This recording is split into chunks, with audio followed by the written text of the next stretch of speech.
As I said, I was going to catch up with Nationals MP, former Deputy Prime Minister Barnaby Joyce. He joins us now. Well, we've seen the last 2 days, just talking briefly about domestic politics before I ask you about defence. Your coalition partners trying to reset themselves. What do you make of this idea of female quotas, Barnaby, that seems to already be causing some disagreement between those in the front bench? I've got a lot going off here. I don't believe in quotas. I mean, you're going to have quotas for dentists. You're going to have quotas for doctors. You should be there on capabilities, not on quotas. I think there should be absolutely a path made clear, and you must be proactive in promoting women.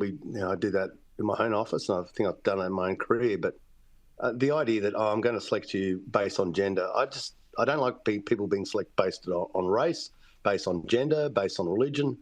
You should get selected based on capabilities.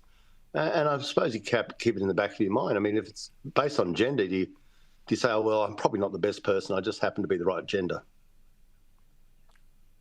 Well, strong women I know hate that idea that they've been selected because they're a woman.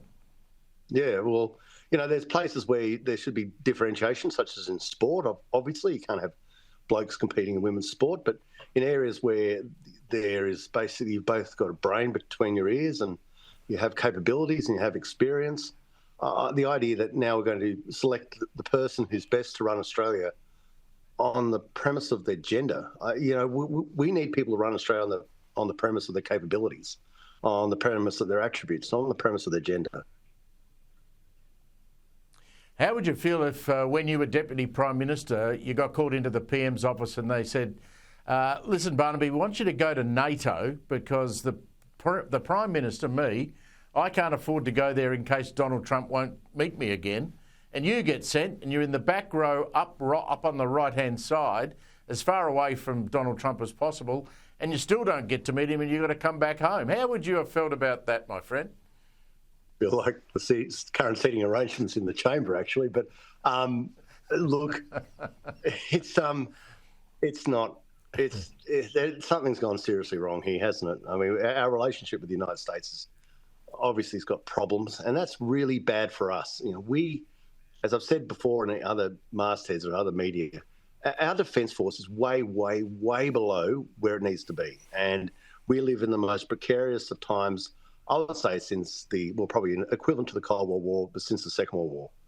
And we need to have a very close relationship with the United States. By gosh, we need them more than they need us. And we just don't seem to be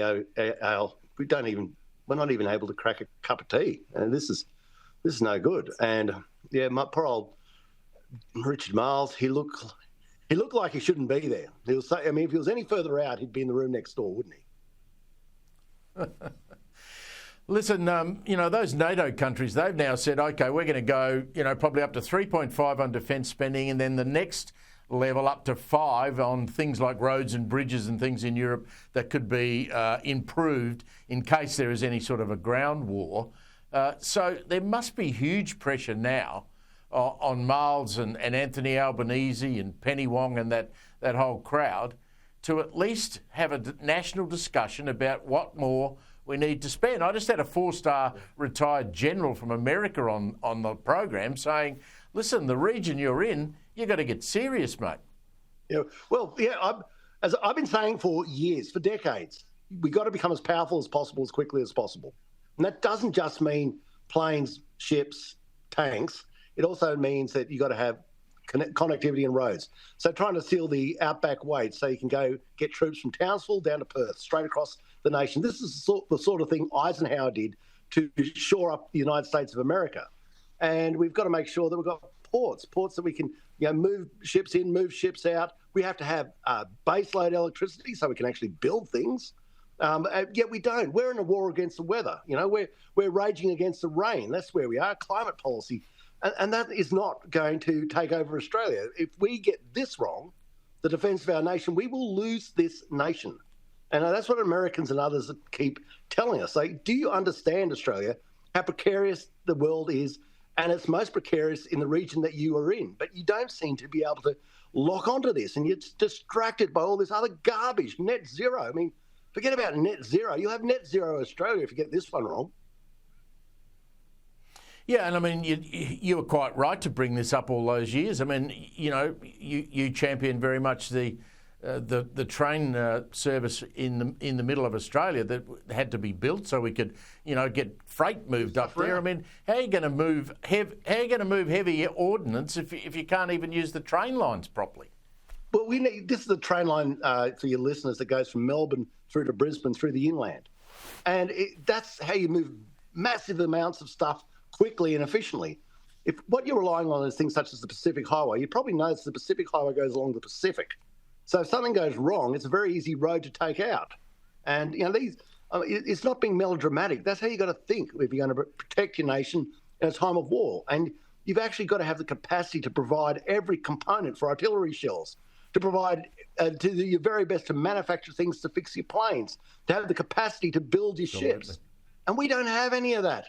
Exactly. We always, even when we do, we borrow components from elsewhere. We don't seem to be able to do the whole job ourselves. And if you get your supply lines cut off, and here's the obvious one, where's your fuel coming from? You've only got 2 oil refineries left in Australia. Yep, we haven't got much fuel left in the tank. Barnaby, always good to catch up with you, mate. Thank you very much.